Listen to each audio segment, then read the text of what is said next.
Good morning, students. Today we will discuss the second part of Struggle and Freedom.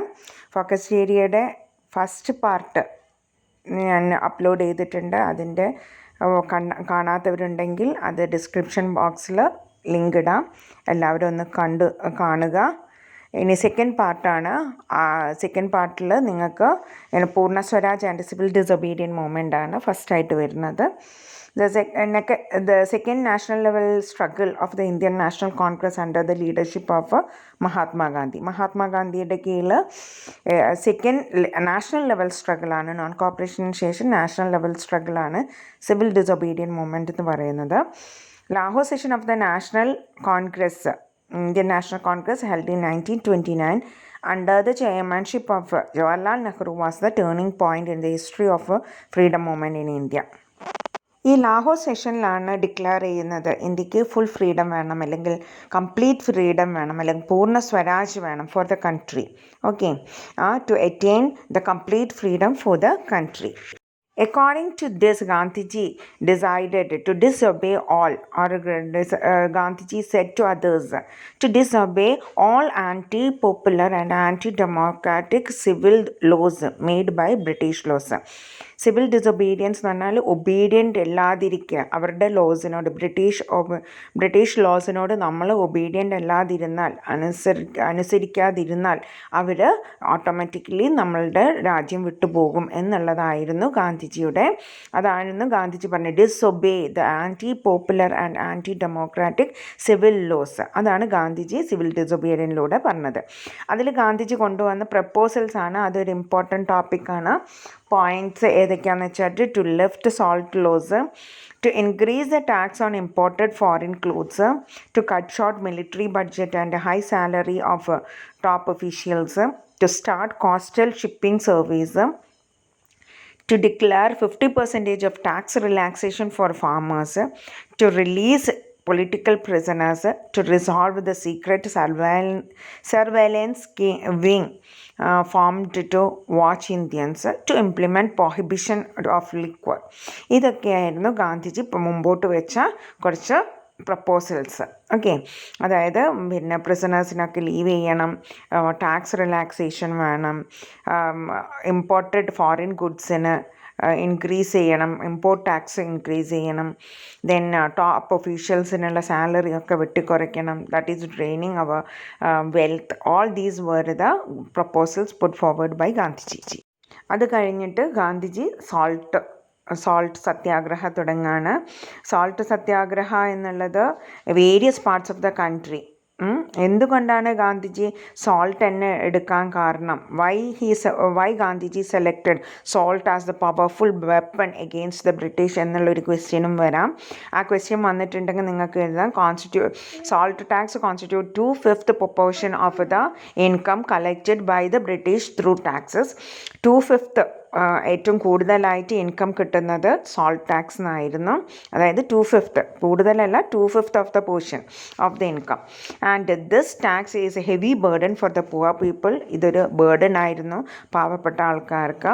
And British government banned small scale indigenous salt production. Small സ്കെയിലുള്ള salt പ്രൊഡക്ഷനൊക്കെ അവർ ban ചെയ്തിരുന്നു. There is 3-fold hike on the salt price. സോൾട്ടിൻ്റെ പ്രൈസൊക്കെ പിന്നെയും കൂടി വരികയാണ്. And the demand for a lifting land tax was the slogan suitable four inspire all segments of the society. എല്ലാ തരത്തിലുള്ള ആൾക്കാരെ ഇൻവോൾവ് ചെയ്യിക്കണമെങ്കിൽ ഈ ലിഫ്റ്റിംഗ് സോൾട്ട് ടാക്സ് എന്ന സ്ലോഗൻ ആയിരിക്കും ഏറ്റവും ഉചിതമായത് എന്നുള്ളതും ഗാന്ധിജി ചിന്തിച്ചു. അതുകൊണ്ടാണ് സോൾട്ട് തന്നെ, അതായത് പാവപ്പെട്ടവനും പണക്കാരനും ഒരുപോലെ ഉപയോഗമുള്ള ഒരു കാര്യമാണ് സോൾട്ട് എന്നുള്ളത്. അതുകൊണ്ടാണ് ഗാന്ധിജി സോൾട്ടിനെ തന്നെ തിരഞ്ഞെടുത്തത്. Okay, then you have to study about the people in various parts of the country started to produce salt. Okay, Dandi in Gujarat, then Payyanur in Kerala, Bombay in Maharashtra, Northwest Frontier Province, okay, Noakhali in Bengal, Vedaranyam in Tamil Nadu, Dharamshala salt field in Gujarat by Sarojini Naidu. Okay, ഇങ്ങനെ ഒരുപാട് സ്ഥലത്ത് salt production തുടങ്ങി. അവർ salt സത്യാഗ്രഹ, salt produce ചെയ്തും കൊണ്ട് salt സത്യാഗ്രഹ Gandhiji initiate ചെയ്തതിന് ശേഷം ഈ സ്ഥലങ്ങളിലൊക്കെ സോൾട്ട് പ്രൊഡക്ഷൻ തുടങ്ങുകയാണ് ചെയ്യുന്നത്. ഇനി നെക്സ്റ്റ് വരുന്നത് ബ്രിട്ടീഷ് ക്വിറ്റ് ചെയ്യാൻ പറയാണ്. അതായത് നെക്സ്റ്റ് നമുക്ക് ഗാന്ധിജീൻ്റെ ക്വിറ്റ് ഇന്ത്യ മൂവ്മെൻറ്റ് എങ്ങനെയാണ് എന്നുള്ളതാണ് ഇനി അടുത്തത്.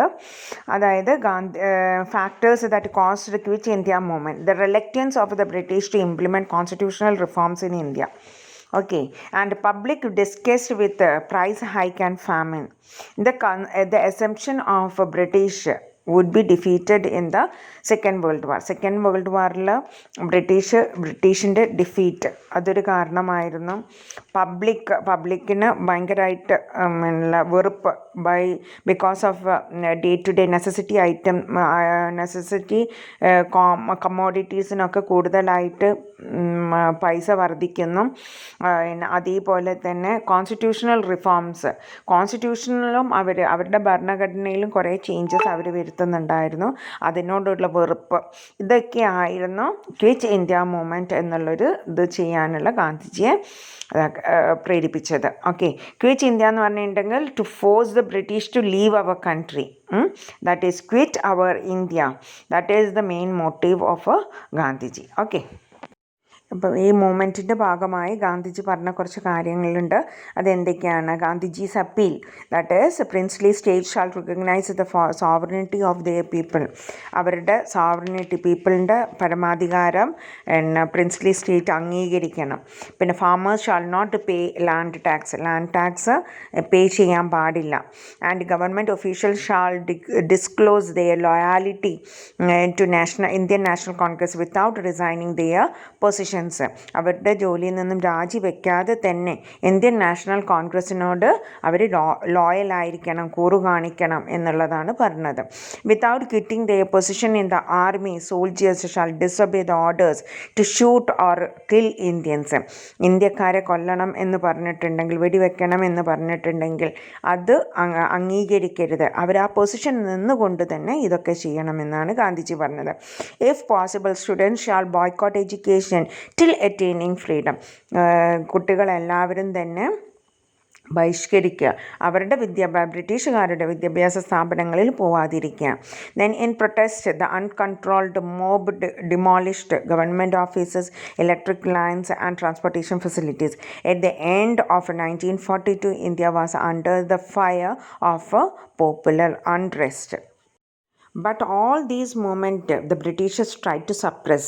ഓക്കെ, എങ്ങനെയാണ് അറസ്റ്റ്, ഇൻക്ലൂഡിങ് മഹാത്മാഗാന്ധി, എല്ലാ പൊളിറ്റിക്കൽ ലീഡേഴ്സിനെ ഇൻക്ലൂഡിങ് മഹാത്മാഗാന്ധിയെ അറസ്റ്റ് ചെയ്യുകയും അതേപോലെ തന്നെ പല രീതിയിൽ ബ്രൂട്ടലായിട്ട് ഇത് സപ്രസ് ചെയ്യാൻ വേണ്ടിയിട്ട് ശ്രമിച്ചു. But Quit India movement was the clear indication of the people's determination to grab freedom for their country. പക്ഷേ ക്വിറ്റ് ഇന്ത്യ എന്നുള്ള മൂവ്മെൻറ്റിലൂടെ ബ്രിട്ടീഷുകാർക്ക് ജനങ്ങൾ തന്നെ കാണിച്ചു കൊടുത്തായിരുന്നു, ഇനി ഞങ്ങൾ സ്വാതന്ത്ര്യം കിട്ടിയിട്ട് മാത്രമേ പിന്മാറുകയുള്ളൂ എന്നുള്ളത് അവരുടെ പ്രവർത്തനത്തിലൂടെ കാണിച്ചു കൊടുക്കുകയാണ് ചെയ്തത്. So definitely that is they are forced to give freedom to India. Okay, Quit India movement കഴിഞ്ഞു. ഇനി നമുക്ക് അതിന് ശേഷം പറയുന്നത് സുഭാഷ് ചന്ദ്രബോസിൻ്റെ, നേതാജി സുഭാഷ് ചന്ദ്രബോസിൻ്റെ ഒരു ടോപ്പിക്ക് മാത്രമാണ്. All knows that alternate paths ഇല്ല, അതിൽ സുഭാഷ് ചന്ദ്രബോസിൻ്റെ മാത്രം പഠിച്ചാൽ മതി. Subhash Chandrabose was an Indian nationalist whose defiant patriotism made him a hero in India, and Bose followed Jawaharlal Nehru to leadership the younger wing of Indian National Congress, one that less moderately constitutional in the late 1920s and more open to the socialism in 1930s. At various stages of the national movement, Subhash Chandra Bose expressed the difference of opinion in Gandhiji's ideas of struggle. Quitting the Congress, he formed a political party called Forward Bloc. Gandhian ഐഡിയകളോട് അംഗീകാരമില്ലാതെ ആണ്, opinion against ആയിരുന്നു സുഭാഷ് ചന്ദ്രബോസ്. അതുകൊണ്ട് തന്നെ അദ്ദേഹം വേറൊരു political പാർട്ടിക്ക് തുടങ്ങുകയാണ്. അത് ഫോർവേഡ് ബ്ലോക്ക് എന്നുള്ളൊരു പാർട്ടി ആണ് തുടങ്ങുന്നത്. He took charge of Indian National army and formed Raj Bihari Bose to attain freedom for India. Formed by Raj Bihari Indian National Army തുടങ്ങി വെച്ചത് രാജ് ബിഹാരി ബോസ് ആണ്. ഇന്ത്യൻ നാഷണൽ ആർമിയുടെ ചാർജും സുഭാഷ് ചന്ദ്രബോസ് ഏറ്റെടുത്തു to attain freedom. And he formed a professional government for free India in Singapore with the aim of forcing the British to quit India. And Indian National Army had a woman wing called Jhansi Regiment. Captain Lakshmi, a Keralite, was in charge of this regiment. With the support of the Japanese army, the Indian National Army marched to east-west border of India and hoisted Indian flag in Imphal. That also an achievement of Indian National Army. അപ്പോൾ Indian National ആർമിയുടെ main charge ആയിട്ട് ഇട്ടത് സുഭാഷ് ചന്ദ്രബോസ് ആണ്. Subhash Chandrabose is a Indian nationalist and whose defend patriotism made him a hero in India. അങ്ങനെയുള്ള കുറച്ച് കാര്യങ്ങളാണ് സുഭാഷ് ചന്ദ്രബോസിനെ കുറിച്ചിട്ട് പറയുന്നത്. So that topic also you just keep it in your mind. And dear children, struggle and ഫ്രീഡത്തിൽ ഈ രണ്ട് വീഡിയോസ് നിങ്ങൾ തറവായിട്ട് കാണുക, അത് നല്ലോണം പഠിക്കുക. ഈ പോർഷൻസ് പഠിച്ചാൽ തന്നെ 80% ഫോക്കസ്ഡ് ഏരിയ എന്നാണ് വരുന്നത് എന്നാണ് പറഞ്ഞത്. അപ്പം മാക്സിമം ഫോക്കസ്ഡ് ഏരിയ നിങ്ങൾ തറവാക്കുക. അതിന് ഈ വീഡിയോ കാണുക. ഇത് നിങ്ങൾ സിസ്റ്റമാറ്റിക് ആയിട്ട് പഠിക്കുക. 2 or 3 പ്രാവശ്യം റിവൈസ് ചെയ്യുക. So you definitely you will get A+. All the best, children. We will meet you next class. Have a great day. Thank you. Dear children, don't forget to subscribe this channel.